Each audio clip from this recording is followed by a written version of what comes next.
नमस्कार दोस्तों, आपका मेरे इस चैनल पर बहुत बहुत स्वागत है। दोस्तों, जैसा कि आप जानते हैं यह चैनल हिंदी साहित्य को समर्पित है। तो दोस्तों, इसी कड़ी में मैं पुस्तक समीक्षा कार्यक्रम लेकर आती हूँ और आज मैं लाई हूँ एक नई पुस्तक। इसका नाम है, आप देख सकते हैं, प्रकृति का अभिशाप और इसके रचिता हैं गणेश चंद्र जोशी जी। तो दोस्तों, आज मैं इस पुस्तक के बारे में बात करूंगी। आप सोच रहे होंगे कि आज मैंने ये टोपी क्यों पहनी है। इसके बारे में बता देती हूँ, क्योंकि अभी अभी इस पुस्तक का विमोचन हुआ है और वहाँ मुझे सम्मानित किया गया ये टोपी पहनाकर।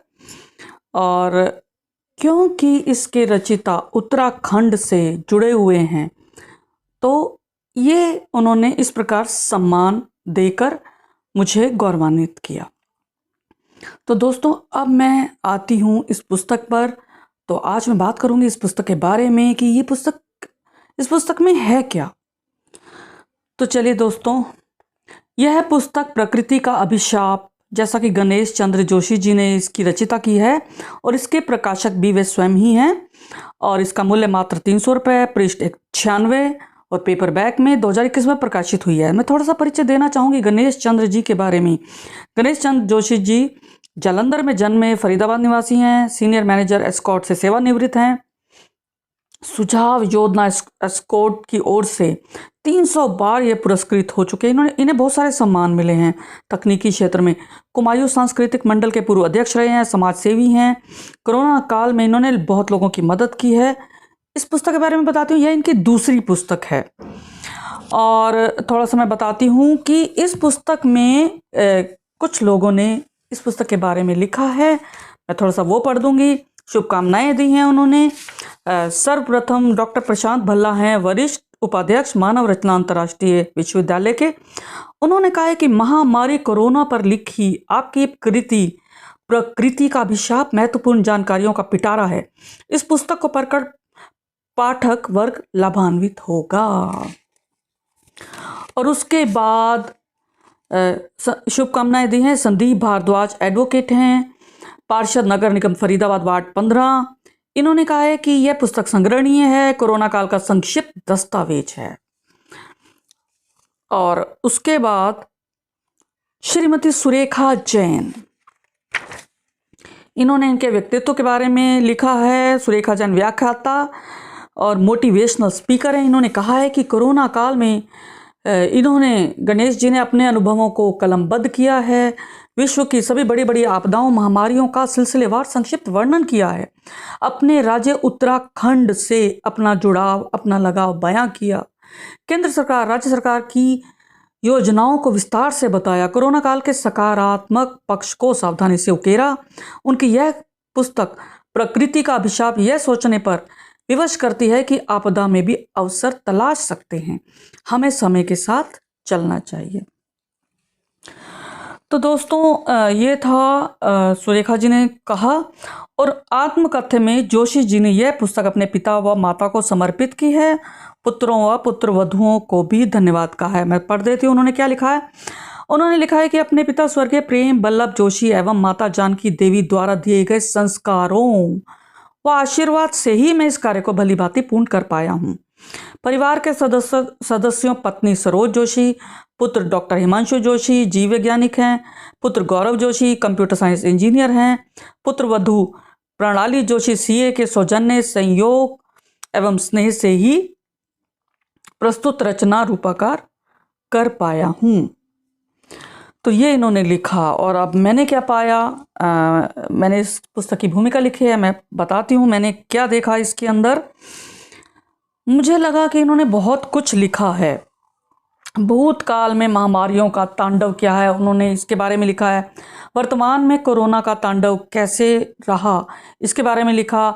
इसके सकारात्मक और नकारात्मक दोनों पहलुओं के बारे में लिखा। उत्तराखंड में रिवर्स माइग्रेशन, इसके बारे में लिखा। सरकारी सहायता व रोजगार सृजन के बारे में लिखा। आपदाएं व समस्याएं, और महिलाएं कोरोना योद्धा के रूप में, और महिलाएं आत्मनिर्भरता की ओर, और अंत में ओमिक्रॉन के बारे में लिखा। अच्छा, इस पुस्तक में इन्होंने फोटोग्राफ भी सम्मिलित किए, छोटी छोटी फोटोग्राफ डाली हैं इन्होंने। और फॉन्ट मुझे मोटा अच्छा लगा ताकि लोग आसानी से पढ़ सकें। अंतर्राष्ट्रीय स्तर पर कोरोना के प्रभाव व बचाव हेतु शोध करके ही ये इस निष्कर्ष पर पहुंचे और इन्होंने इसे पुस्तक रूप में प्रस्तुत किया। इन्होंने जड़ों की ओर लौटने की अपील की है क्योंकि ये जानते हैं कि लोगों की भलाई इसी में है। बहुत कुछ देती है माँ, शायद सब दे देती है। दोस्तों, ये पंक्तियाँ मुझे इस पुस्तक को देखकर मैंने लिखी कि बहुत कुछ देती है माँ, शायद सब कुछ दे देती है माँ, लेकिन छीनना शुरू किया जब तूने, अभिशाप भी दे देती है माँ, अभिशाप भी दे देती है माँ। हालांकि मैं जानती हूँ कि माँ कभी अभिशाप नहीं देती, लेकिन उसका क्रंदन, उसकी पीड़ा, अभिशाप अपने आप बन जाते हैं। तो मित्रों, अब मैं पुस्तक के बारे में थोड़ा सा बताती हूँ कि मैंने क्या महसूस किया। मैंने देखा, मैंने भूमिका में लिखा है, माँ कभी अभिशाप नहीं देती। प्रकृति हमारी माँ है, वह हमें पालती पोसती, हमें फलता फूलता देकर प्रसन्न होती है, लेकिन हम उसकी संतान, उसकी खुशियों के सौदागर हैं। हम उसकी पूजा करते हैं, बरगद पर धागा बांधते हैं, दीपक जलाकर उसकी आरती उतारते हैं, पीपल के पेड़ के इर्द गिर्द चक्कर काटते हैं और परिवार की मंगल कामना करते हैं। जब बरखा रानी हमसे रूठ जाती है तो हम उसे मनाने हेतु यज्ञ करते हैं, लेकिन अब हम अपने स्वार्थ की खातिर पेड़ काटना नहीं भूले। उस समय हम भूल जाते हैं कि प्रकृति हमारी माँ है। धन के लालच में हम पेड़ों का कत्ल करने से भी नहीं चूकते। ये मेरे मन के भाव इस पुस्तक को पढ़ने के बाद निश्चित हुए। तो क्या इसी का बदला प्रकृति ने हमसे लिया? शायद यही सच है और सच नहीं भी है, लेकिन हम प्रकृति के अपराधी हैं। कोरोना नामक विषाणु ने दुनिया को खूब नाच नचाया और लोग अकाल ही काल के गाल में समा गए। उत्तराखंड निवासी गणेश चंद्र जोशी जी ने इसी को केंद्र में रखकर इस पुस्तक का सृजन किया, जिसका नाम प्रकृति का अभिशाप। यह शीर्षक हालांकि नकारात्मक है, लेकिन शायद यही सच है। हमारी पीढ़ी के लिए कोरोना महामारी एक आकस्मिक अद्भुत घटना हो सकती है, लेकिन लेखक ने 1665 में ब्रिटेन में फैली प्लेग महामारी को इसके समकक्ष रखकर इसे दोहराव कहा है। कोरोना ने हमें जीवन का बहुत बड़ा सबक सिखाया है कि आज भी इंसानियत सर्वोपरि गुण है और जिस किसी शख्स के पास है वह सबसे धनी व्यक्ति है। एक उपशीर्षक है इसमें, आपदा में अवसर। इसको लेकर लेखक ने देश के अनेक राज्यों में आई बाढ़, सूखे, बीमारी, चक्रवात, भूकंप आदि प्राकृतिक आपदाओं के दुष्परिणामों को परिलक्षित किया है।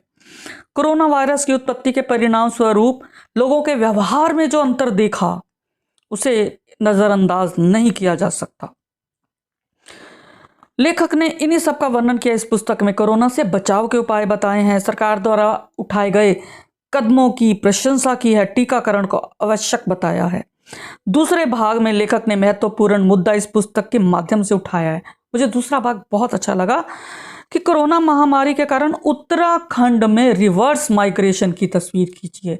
देखिए दोस्तों, हम एनसीआर में रहते हैं, 3-4 छुट्टी इकट्ठी आते ही हम लोग पहाड़ों की ओर भागते हैं। वहाँ की हमें शुद्ध वातावरण बहुत आकर्षित करता है। हम सोचते हैं काश हम वहाँ रहते, लेकिन वहाँ वीराना है। लोग शहरों की ओर आए हुए हैं रोजगार की तलाश में। क्यों ना ऐसा हो कि रोजगार वहीं मिले, लोगों को अपना घर छोड़कर आना ना पड़े। गांव तो एक, कहते हैं, प्रकृति ने खूब नवाजा है गांव को अपने खजाने से।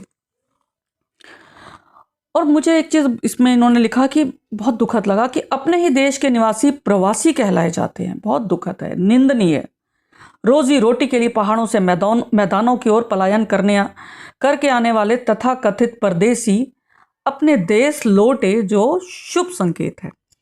घर छोड़कर 99 के फेर में फंसा आदमी कभी 100 तक नहीं पहुंच पाता और अपनी धरती से दूर अनजान स्थान पर दम तोड़ देता है। ये कटु यथार्थ है आज का।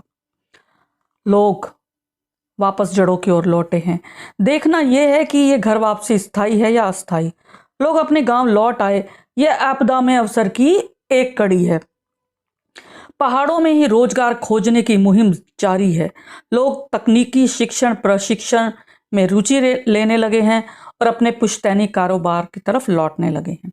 इस पुस्तक में एक सकारात्मक सोच दिखाई दी। जो उत्तराखंड कभी भूतहा गांव का प्रदेश कहलाता था, आज वहां जिंदगी खिलखिलाती है, देवभूमि कहलाती है। वह रोजगार बड़े हैं। क्या अपने गांव में रोटी नहीं मिलती? यह यक्ष प्रश्न आज भी जिंदा है।